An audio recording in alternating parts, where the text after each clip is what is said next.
Upaya untuk mengurangi penumpukan sampah, para ahli melakukan diskusi strategi memanajemen pengelolaan sampah.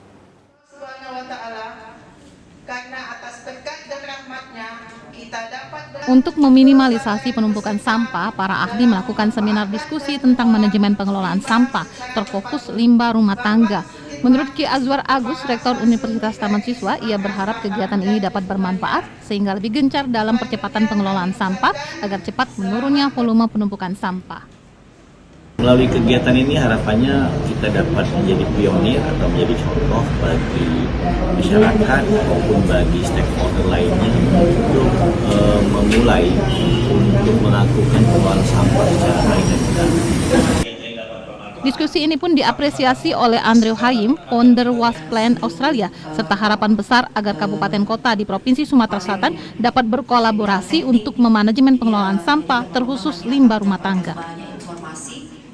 So the challenges in Indonesia are really immense, but it is the need for government to collaborate with industry that manufactures all these items that often are single use and end up in landfill.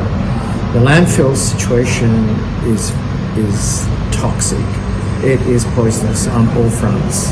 So Indonesia definitely needs to work hard with industry and educate the public of options, strategies. There needs to be a strategic engagement over a number of years and goals. Tidak hanya itu, Kepala Stasiun TVRI Sumsel Sukirman menegaskan sebuah perubahan besar harus dimulai dari perubahan kecil yang positif dan harus dilakukan dengan kerjasama yang baik. Nah, menurut saya, jargon-jargon seperti Magic Eyes ini juga harus kita terapkan baik untuk Indonesia maupun untuk Palembang.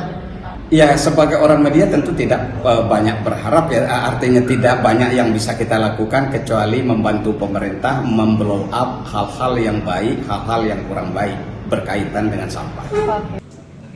Tim Liputan TVRI Sumsel melaporkan.